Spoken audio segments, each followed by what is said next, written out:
Olá, hoje nós vamos falar um pouco sobre a Guerra Fria. Guerra Fria, estranho, não é mesmo? Quando ouvimos a palavra guerra, geralmente nos vem à cabeça bombas, gritos desesperados, fogo e fumaça. Uma série de imagens muito quentes. Então, o que terá sido essa tal Guerra Fria?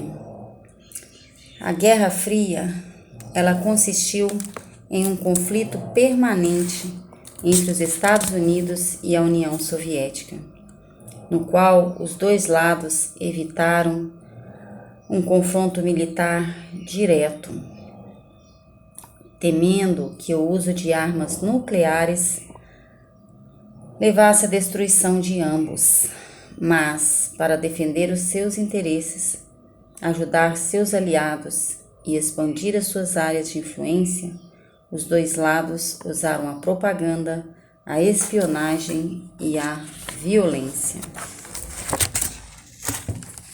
Em fevereiro de 1945,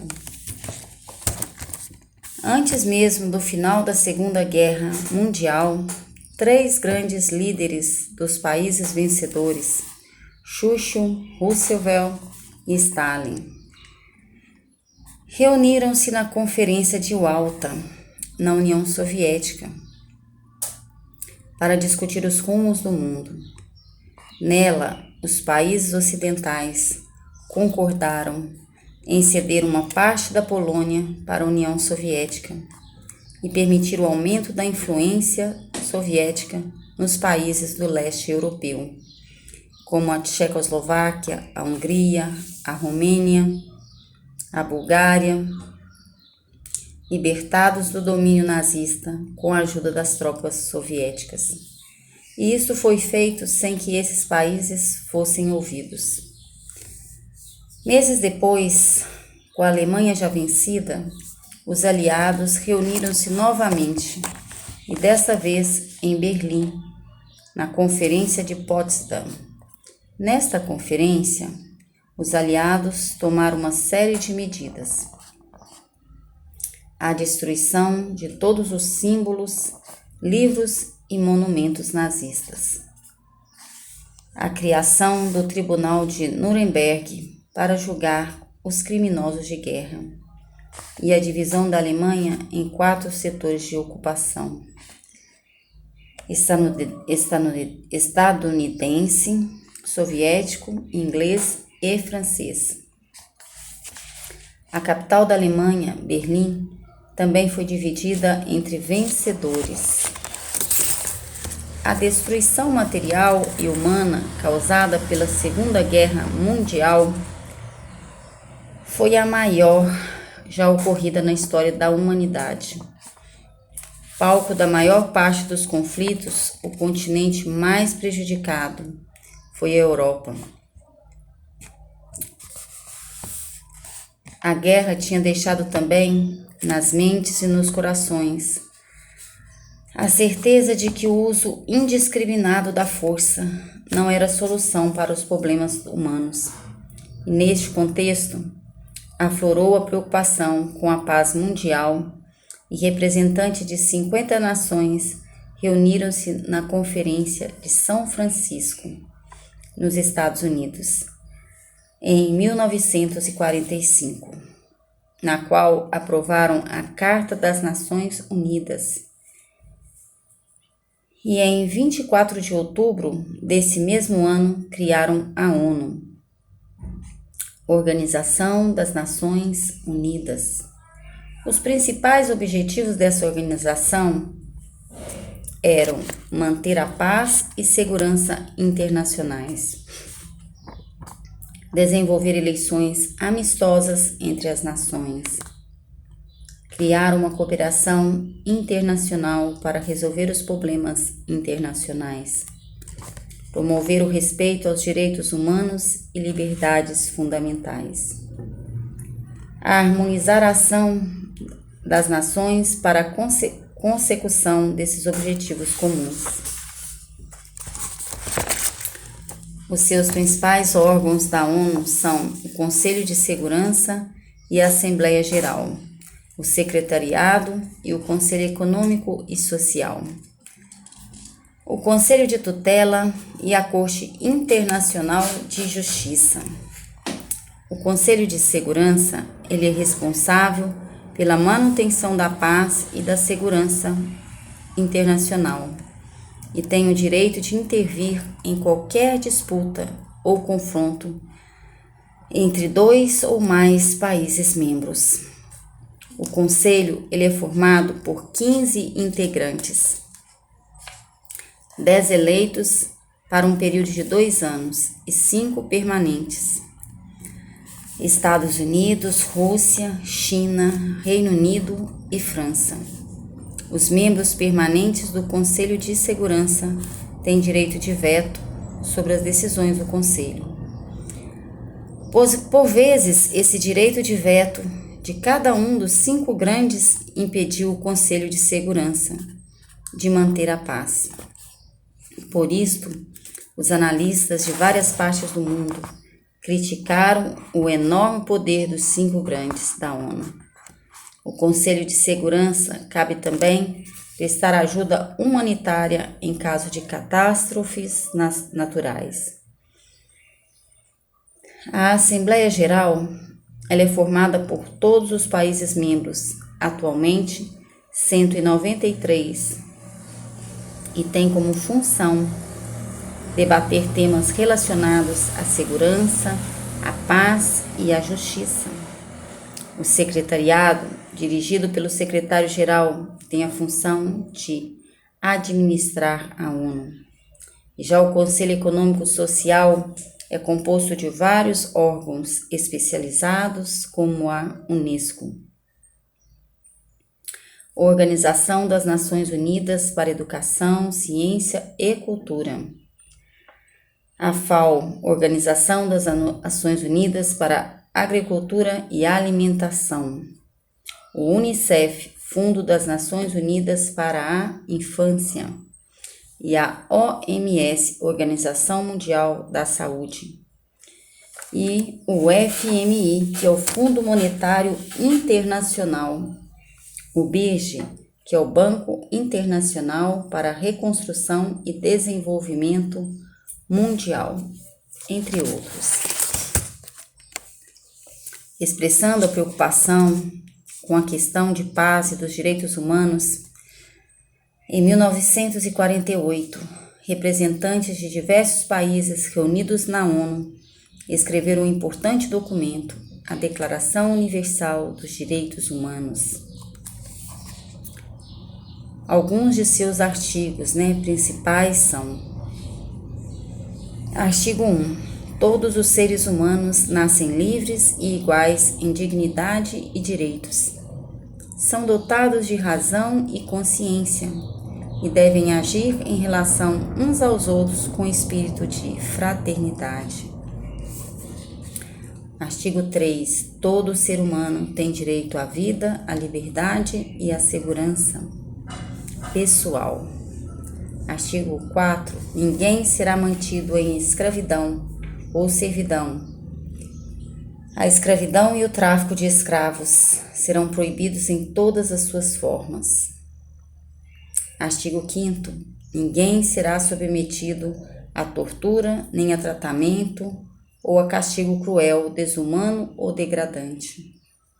Artigo 6. Todo ser humano tem o direito de ser, em todos os lugares, reconhecido como pessoa perante a lei. Artigo 11. Todo ser humano acusado de um ato delituoso tem o direito de ser presumido inocente até que a sua culpabilidade tenha sido provada de acordo com a lei e em julgamento público no qual lhe tenham sido asseguradas todas as garantias necessárias à sua defesa.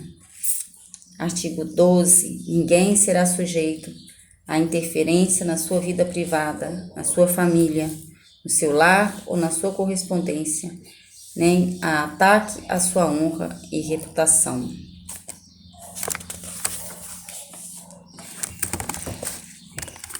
No final da guerra, vencido o nazismo, as rivalidades entre comunistas e liberais voltaram a se acirrar. Neste contexto, em 1946, o líder britânico Winston Churchill fez um discurso que é considerado o marco inicial da Guerra Fria. E ele disse: "Ninguém sabe o que a Rússia soviética e a sua organização internacional comunista pretendem fazer no futuro imediato, ou quais são os limites, e se é que usar para suas tendências expansionistas."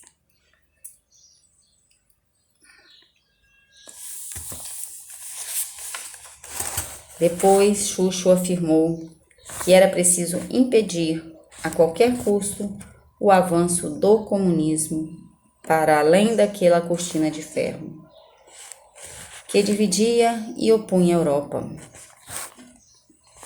A seguir, convocou o Ocidente para uma grande cruzada contra o comunismo, e no ano seguinte, o presidente estadunidense Harry Truman também se posicionou contra a União Soviética, dizendo que os Estados Unidos dariam um apoio total à luta dos povos contra o comunismo em todo o mundo. Era chamada Doutrina Truman, que influenciou fortemente as relações entre os Estados Unidos e a América Latina. O mundo se dividia, assim, em dois blocos rivais, capitalistas, liderados pelos Estados Unidos, e comunista, comandados pela União Soviética. Daí dizer que, a partir de então, se estabeleceu uma ordem internacional bipolarizada. Ao perceber que os partidos comunistas da Itália, da Inglaterra e da França vinham crescendo, o governo dos Estados Unidos pôs em prática o Plano Marshall, que consistia em um vasto programa de ajuda econômica aos países capitalistas da Europa, mais atingidos pela Segunda Guerra Mundial. A ajuda dos Estados Unidos incluía empréstimos a longo prazo, juros reduzidos, concessão de tecnologia, investimentos volumosos, e em um tempo relativamente curto, o Plano Marshall atingiu seus objetivos. Permitiu a rápida recuperação econômica de países como a Inglaterra, a Alemanha Ocidental e a França. Além disso, estimulou as exportações estadunidenses para a Europa. Fortaleceu a liderança mundial dos Estados Unidos e diminuiu a força do comunismo no continente europeu. A resposta da União Soviética não se fez esperar. Sob a liderança de Stalin, criou-se o Comecon, conselho que visava promover o desenvolvimento econômico dos países do bloco socialista. Um dos momentos mais quentes da Guerra Fria foi o bloqueio de Berlim. Foi em 1948 a 49, nome pelo qual ficou conhecida a tentativa de Stalin de sufocar economicamente Berlim Ocidental. Ele bloqueou todos os acessos rodoviários e ferroviários a essa cidade. Seu objetivo era impedir que alimentos e produtos essenciais, como carvão, chegassem àquela parte da cidade. Mas estadunidenses, ingleses, franceses responderam ao bloqueio, montando uma ponte aérea e abastando Berlim Ocidental por meio de voos diários. Stalin, então, foi obrigado a suspender o bloqueio, e a propaganda ocidental divulgou o fato, conseguindo com isto o apoio de pessoas de várias partes do mundo. Uma das consequências dessa crise foi a decisão tomada pelos Estados Unidos e pela União Soviética de dividir o território alemão em 2 países. Assim, em 1949, nascia uma República Federal da Alemanha, Alemanha Ocidental, de regime capitalista, com capital em Bonn, área de influência dos Estados Unidos, e a República Democrática Alemã, Alemanha Oriental, uma região socialista, com capital em Berlim Oriental, área de influência da União Soviética. E a cidade de Berlim também foi dividida em 2, Berlim Oriental e Berlim Ocidental. E na década seguinte, graças à ajuda econômica estadunidense, a Alemanha Ocidental recuperou-se rapidamente e passou por um processo de intenso crescimento econômico. Atraídos pelo desenvolvimento econômico de Berlim Ocidental e inconformados com a opressão a que eram submetidos, muitos habitantes de Berlim Oriental começaram a fugir para o outro lado da cidade em busca de uma vida melhor. Para impedir a fuga dos alemães orientais, em 1961, o governo alemão comunista construiu o Muro de Berlim, separando fisicamente as 2 partes da cidade e fechou as fronteiras entre os 2 países. Outro momento muito quente da Guerra Fria foi o envolvimento dos Estados Unidos na União Soviética na Guerra da Coreia. Depois de ser libertada da ocupação japonesa em 1945, a Coreia foi ocupada por estadunidenses e soviéticos. 3 anos depois, foi dividida em 2 países separados por uma zona desmilitarizada, a República Popular Democrática da Coreia do Norte e a República Popular Democrática da Coreia do Sul. A fronteira entre o Norte e o Sul, no entanto, era muito tensa, pois as 2 Coreias queriam-se a reunificação sob o seu comando. E em 1950, a Coreia do Norte atacou a Coreia do Sul de surpresa, e os Estados Unidos, com o apoio da ONU, reagiram, enviando tropas em apoio aos sul-coreanos. Os chineses, que tinham adotado o comunismo no ano anterior, entraram em defesa da Coreia do Norte. O conflito estendeu-se até 1953, quando foi assinado o Armistício de Panmunjom, que confirmou a divisão em 2 países, Coreia do Norte e Coreia do Sul.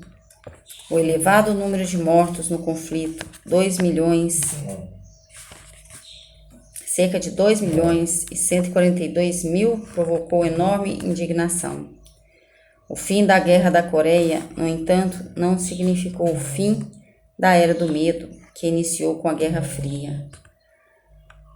Nos últimos anos, um governo norte-coreano, chefiado pelo líder comunista Kim Jong-un, conhecido como Presidente Eterno, fez repetidas ameaças aos Estados Unidos, sinalizando com a possibilidade de uma guerra atômica. E em 2018, entretanto, ocorreu uma reaproximação entre os 2 países. E os líderes das 2 Coreias prometeram fazer um esforço pela paz, e pouco depois a Coreia do Norte anunciou o fim dos testes nucleares. Tanto os Estados Unidos quanto na União Soviética, as pessoas suspeitas de simpatizar com o país adversário eram perseguidas, duramente reprimidas. Nos Estados Unidos dos anos 50, o líder da caça aos comunistas era o senador Joseph McCarthy.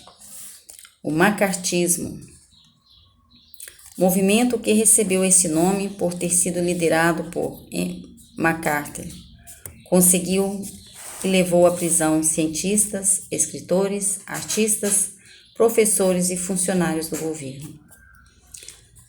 Até mesmo Charles Chaplin foi perseguido pelo marxismo e obrigado a se exilar. Essa campanha anticomunista ocorreu em 1950 até 1954, período durante o qual MacArthur dirigiu o Comitê das Atividades Anti-Americanas do Senado. E na União Soviética, o ódio à superpotência rival também era alimentado por perseguições, queimas de livro, prisões arbitrárias e execuções. Só que no caso da União Soviética, o líder da repressão era o próprio chefe do Estado soviético, Joseph Stalin. O stalinismo também reprimia brutalmente cidadãos do leste europeu. Stalin organizou julgamentos forjados, intentou seus opositores em hospitais psiquiátricos, internou-os, promoveu fuzilamento em massa e enviou para campos de trabalho forçado e para o exílio na Sibéria todos aqueles que consideravam adversários. A competição entre os Estados Unidos e a União Soviética por áreas de influência, o medo que era uma potência tinha da outra, e os interesses da superlucrativa indústria bélica desencadearam uma corrida armamentista. E em 1949, as duas superpotências possuíam a bomba atômica e investiam quantias cada vez maiores em armas nucleares. No final de 1952, os Estados Unidos descobriram o modo de fazer a bomba de hidrogênio e a testaram no Oceano Pacífico. Ela tinha uma potência de 4.000 vezes superior à da bomba atômica. E 3 anos depois, era a vez da União Soviética testar sua bomba. Essa corrida exigia altos investimentos do Estado, provocando o aumento de impostos pagos pelos cidadãos, além de causar sérios prejuízos ao meio ambiente. Cientes de que não era possível resolver a disputa militarmente devido ao enorme poder de destruição de suas armas, os Estados Unidos e a União Soviética passaram a investir na exploração do espaço a fim de demonstrar ao mundo qual deles tinha o melhor sistema socioeconômico. Na corrida espacial, a União Soviética saiu na frente e em 1957 lançou 2 satélites artificiais, o Sputnik 1 e o 2, que tinha a bordo uma cadela de raça Laika. 4 anos depois, a União Soviética lançava a primeira nave pilotada por um ser humano, o russo Yuri Gagarin. A população soviética saiu às ruas para comemorar e Gagarin foi transformado em herói nacional. Os estadunidenses redobraram então seus investimentos em pesquisa espacial. E em 20 de julho de 69, viajando a bordo da nave Apollo 11, os astronautas estadunidenses Neil Armstrong foi o primeiro a colocar o pé em solo lunar, onde ficou também a bandeira dos Estados Unidos.